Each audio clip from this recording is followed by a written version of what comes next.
आपको लगता है कहीं गवर्नमेंट अपना ही कंसिडरेशन कर रही है? और नहीं नहीं, ऐसा नहीं, कभी भी ऐसा नहीं होता था बजट के लिए।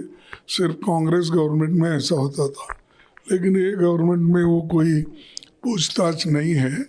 वो उनको जो भी दिल में आता है वो करते हैं, और फिर बाद में जब बजट पेश होता है तभी आपको मालूम होता है कि किस स्टेट को क्या मिला, किसको क्या मिला, किस लोगों को उन्होंने, सरकार ने क्या दिया, उस वक्त ही मालूम होता है। इसमें कोई पूछताछ, एक दूसरे का विचार करना, ऐसी प्रथा बीजेपी ने तो नहीं डाली। कांग्रेस ने लगातार सर बहुत सारे इशू को, स्पेशली टैक्स इशू और बॉर्डर इशू को लेकर बहुत सारे इश्यूज को रेज की थी। आपको लगता है सर कहीं इस बार गवर्नमेंट को कंसीडर करेगी सर? नहीं नहीं, अब देखेंगे, फिर एक बार उठाते हैं हम। देखो, ये चीज़ें ऐसे होते हैं कि बार बार हम उठाना और लोगों के जो भी ग्रीवेंसेस है उसको सरकार के सामने रखना, और ये हमारा फर्ज होता है, और इसलिए हम हमेशा कोशिश करते रहेंगे। अब सरकार अब इस बार क्या करेगी, कैसा करेगी, हम देखेंगे। अब जब राहुल गांधी और आप राज्यसभा में बहुत सारे इश्यूज को जब राइज किए तो अमित शाह जी कहे थे कि उनको बहुत सारा कंसिडरेशन दिया जा रहा है, और स्पीकर एक तरफा ओपिनियन दे रहे हैं। नहीं नहीं, ये सब उनको एक तरफा कंसिडरेशन देने का, देखो ये बातें मैं कहना नहीं चाहता हूँ, क्योंकि ये गवर्नमेंट हमेशा अपोजिशन को निगलेक्ट करती ही आई, और अच्छी बात रखने के लिए कभी मौका नहीं दिया। और जो जनता के तकलीफात है वो अगर पार्लियामेंट में हो, राज्यसभा में रखना चाहते हैं तो उसको कभी मौका नहीं मिलता, क्योंकि सरकार वो नहीं चाहती कि उनके जो फेल्यूर्स है लोगों को मालूम हो, तो इसीलिए वो लोग मौका नहीं देते, और खुद ये सारी चीज़ें तय करती है गवर्नमेंट।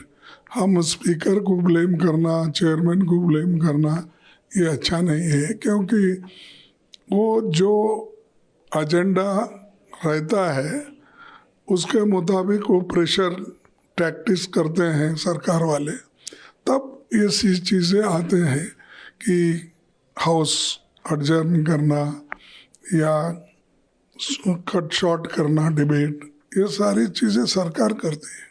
सर जेडीयू एक तरफ है, टीडीपी एक तरफ है, आपने भी क्लियरली बोले थे ज़्यादा दिन टिकने वाली गवर्नमेंट नहीं है।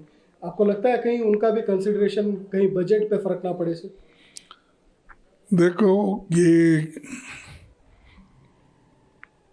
टीडीपी हो या हमारे जेडीयू हो, ये सब लोग, उनके भी एजेंडा होते हैं, उन्होंने भी जनता को कुछ प्रॉमिस करके ही आते हैं। अगर वो फुलफिल नहीं हुआ तो डेफिनेटली वो क्या करते हैं, तो प्रेशर टैक्टिक्स करके अपना काम मनवाने का करते हैं। लेकिन ये हमेशा ये हुआ है कि जब कभी भी मोदी जी अपना जो एजेंडा है उसको फॉरवर्ड करने के लिए और उस एजेंडे को चलाने के लिए उन्होंने भी प्रेशर टैक्टिक्स वो अपोजिशन पे डालते हैं, खासकर अब जो उनके दोस्त हैं उनको ही ख़त्म करते हैं बहुत दफ़ा। और ये देखा गया, महाराष्ट्र में देखा गया, दूसरे जगह भी देखा गया। तो ये सरकार का एक टैक्टिस है कि उनको जब मेजॉरिटी नहीं है, वो मेजॉरिटी को सपोर्ट लेने के लिए वो हमेशा ये दबाव डालते रहेंगे। 100% उनके पास क्लियर नंबर नहीं है सर इस बार। जो पिछले बार आपने भी बोले थे कि आपके नंबर के साथ आप कुछ भी खेल सकते हैं, लेकिन इस बार उतने नंबर नहीं है, तो आपको कहीं लगता है कि इस बार आप उनको दबाव में रख सकते हैं सर सरकार को?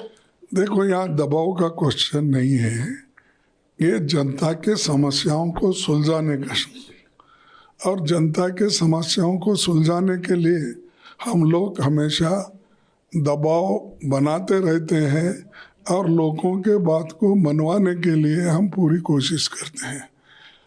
इसके बावजूद भी वो अगर सुनते नहीं तो अब जनता है, जनता देखेगी।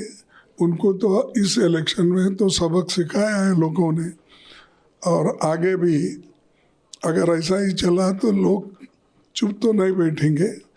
अपनी जो लोकतंत्र के हथियार है उस लोकतंत्र के हथियार को उठाएगी और उनको सबक सिखाएगी। आप रेलवे मिनिस्टर थे सर, बहुत सालों तक रेलवे मिनिस्ट्री को देखे हैं। जो हादसे हो रहे हैं सर, इसके ऊपर आप क्या कहें सर? बहुत सारे हादसे हुए हैं, वेस्ट बंगाल हो या चंडीगढ़ के पास हो, बहुत सारे ट्रेन के एक्सीडेंट लगातार होते जा रहे हैं। देखिए, इसलिए हो रहे हैं कि इसमें रेलवे डिपार्टमेंट को वीक कर दिया गया है और इतने वैकेंसीज है रेलवे डिपार्टमेंट में, लाखों वैकेंसीज है।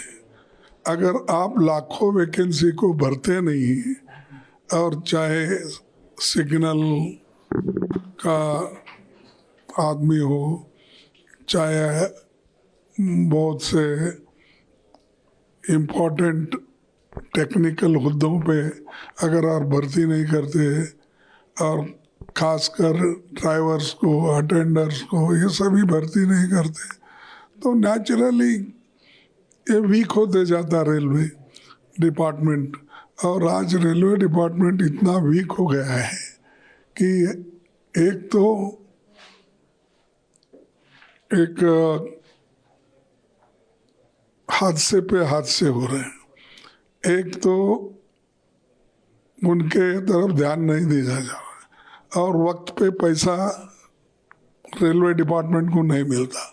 जब रेलवे इंडिपेंडेंट था, जो मर्ज नहीं हुआ था फाइनेंस में, तब वो अपने आप पे बलबूते पे करते थे, और जब कभी थोड़ा कम गिरता था तब वो सरकार से पूछते थे। लेकिन अब पूरा पावर सरकार ने लिया है, फाइनेंस डिपार्टमेंट के तहत लिया है, तो नेचुरली तो रेलवे डिपार्टमेंट तो वीक होगा ही। और दूसरी तरफ लोगों को अपॉइंटमेंट्स नहीं मिल रहे और वो अपॉइंटमेंट्स करना नहीं चाहते, तो इससे बहुत बड़ा नुकसान देश का भी हो रहा है और रेलवे डिपार्टमेंट का हो रहा है, और हादसे भी बिगड़ रहे हैं, और अब तक तो सैकड़ों लोग मरे हैं। तो ये चीज़ें सरकार को सोचना चाहिए। अगर सरकार सोचना नहीं चाहती तो लोग सबक सिखाएंगे। सर, मेरा लास्ट प्रश्न है, मणिपुर वाले इशू को आपने बहुत दबाव दे के बात किए थे, इस बार भी आप सेशन में उठाने वाले हैं सर? तो मणिपुर का तो हम बार बार उठा रहे हैं, उसीलिए तो उनको वहाँ पर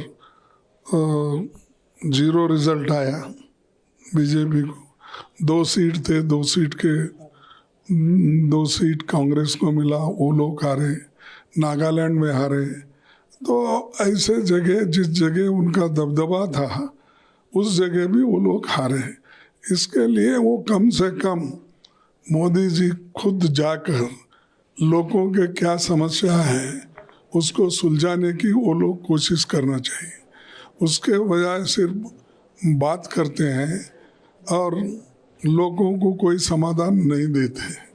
उनके घर गए हैं, औरतों के ऊपर औरतों की बेइज्जती हो गई है, और बच्चों की पढ़ाई खराब हो गई है, और जो लोग एम्प्लॉयमेंट उनको मिलता था वो भी बंद हो गया है। तो बहुत बड़ा नुकसान मणिपुर के लोगों को आर्थिक दृष्टि से और सामाजिक दृष्टि से बहुत अन्याय हुआ है। अगर ये ऐसा ही चलते रहा तो हम उस स्टेट को वहाँ पर इंस्टिगेट हम खुद ही कर रहे हैं कि तुम हमारे सरकार के खिलाफ लड़ो। तो ये जरा अच्छा नहीं, वो खुद जाके सुलझाना चाहिए। सर, कर्नाटक में लगातार बीजेपी धरने पे बैठ रही है, प्रोटेस्ट कर रही है, सेशन चलने नहीं दे रही है, और सीएम की रेसिग्नेशन की मांग कर रही है सर, वो वाल्मीकि इशू को लेकर। आपको ये रिपोर्ट कहीं पहुंची है सर? देखो भाई, ये चीज़ें यहाँ के लोग बोलेंगे, चीफ मिनिस्टर यहाँ हैं, पीसीसी प्रेसिडेंट है, हमारे इंचार्ज सेक्रेटरी है सुरजेवाला जी, वो सब लोग देखेंगे और वो जब कभी ये इश्यू हाईकमांड के सामने आएगा हम लोग इसको देखेंगे। For exclusive and insightful videos, subscribe to our new channel ABP Live Premium.